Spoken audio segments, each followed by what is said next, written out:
Arm A contains 6 red and 4 black balls, and B contains 4 red and 6 black balls. तो इस तरह से एक डायग्राम बना लेते हैं इसमें। ये बैग A हो गया और ये B हो गया। तो A में कितनी रेड बॉल्स हैं? 6 रेड 4 ब्लैक। B में 4 रेड और 6 black balls. 1 ball is drawn at random from urn A and placed in urn B। तो अब देखो A से ड्रॉ की गई और B में ड्रॉप कर दी उसको। तो दो पॉसिबिलिटी हैं, या तो रेड वाली बॉल यहाँ से पिकअप की होगी या फिर ब्लैक बॉल पिकअप की होगी। अब इसको अर्न बी में डालना है। तो अभी देखें ए और बी में अब क्या सिचुएशन होगी। अगर ऐसा किया रेड आई है तो इस केस में फिर यहाँ पे 5 रेड बचेंगी और 4 ब्लैक, और यहाँ पे हो जाएंगी 5 रेड और 6 ब्लैक बॉल्स। अच्छा, अगर ब्लैक वाली पिकअप हुई है ए से और बी में गई है तो उस केस में ए में क्या सिचुएशन होगी। ए में 6 रेड रहेंगी और 3 ब्लैक। अब यहाँ बी में क्या हो गया होगा? बी में हो गया होगा 4 रेड 7 ब्लैक। अब इसके बाद क्या पॉसिबिलिटी है? अच्छा, ये होने की प्रोबेबिलिटी क्या है? रेड है ए से, इस बात की प्रोबेबिलिटी होगी अपनी 6/10। और ऐसा होने की प्रोबेबिलिटी क्या है? ब्लैक आने की प्रोबेबिलिटी क्या है इस केस में? 6/10। ए से आई है सर, ए से ब्लैक बॉल ड्रॉ होने की प्रोबेबिलिटी क्या है? 4/10। अच्छा, अभी आगे बढ़ें। अब बी से एक बॉल ली है और ए में ड्रॉप की है, तो फिर यहाँ पे दो केसेस बनेंगे। या तो रेड वाली पिकअप हुई होगी बी से या फिर ब्लैक वाली। तो अगर रेड वाली पिकअप हुई है तो पहले रेड वाली की पिकअप होने की प्रोबेबिलिटी क्या है? ये होगी 5/11। और ब्लैक वाले की पिकअप होने की प्रोबेबिलिटी होगी 6/11। तो अगर रेड वाली पिकअप हुई है तो वापस रेड इसमें आ गई। इस बात के लिए अब ए में क्या सिचुएशन होगी? ए में 5-6 रेड वापस हो गई और 4 ब्लैक हैं। अब बी में अपने को देखना नहीं है, बी इसलिए हम यहाँ नहीं लिख रहे हैं। अब इसमें देखें, अगर ब्लैक बॉल पिकअप हुई बी से तो उस केस में ए में 5 रेड बॉल और 4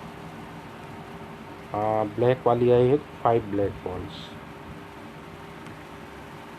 अब यहाँ देखें, इस वाले में भी दो पॉसिबिलिटी है, या तो रेड पिकअप हुई होगी या फिर ब्लैक।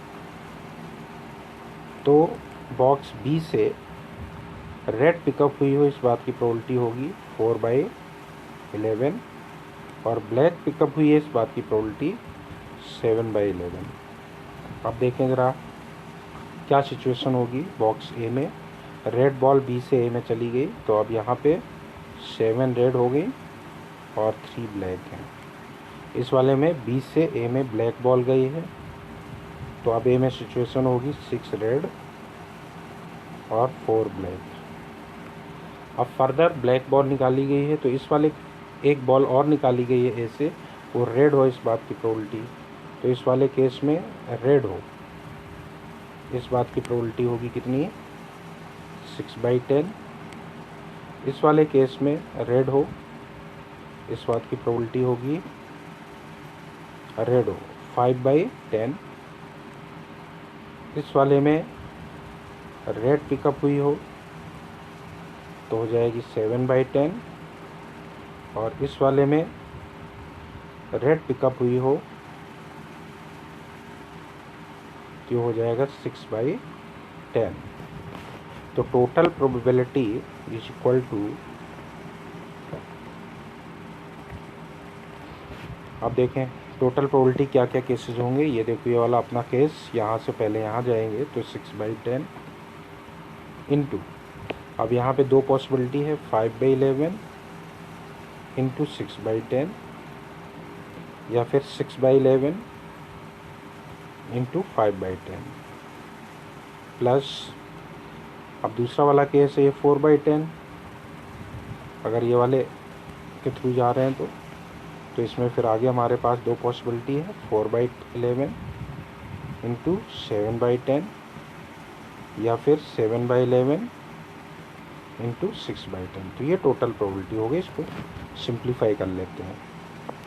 तो ये कितना आ जाएगा अपने पास, 6 5 ज़ा 30, तो 60 हो गया। 6 into 60 divided by 10 into 11 into 10, यहाँ आया 4/10 इंटू 7 कॉमन हो जाएगा और 7 4 6 4 10 डिवाइडेड बाई 11 इंटू 10। तो ये कैंसिल हो गया, यहाँ से ये कैंसिल हो गया, तो ऊपर बचा अपने पास 36 प्लस 28 डिवाइडेड बाई 11 इंटू 10। तो कितना हो गया ये, 4 1 3 2 64 हो गया। 64 डिवाइडेड बाई 11 इंटू 10, 2 से कैंसिल हो जाएगा तो ये बनेगा 32 divided by 55। This is the required probability.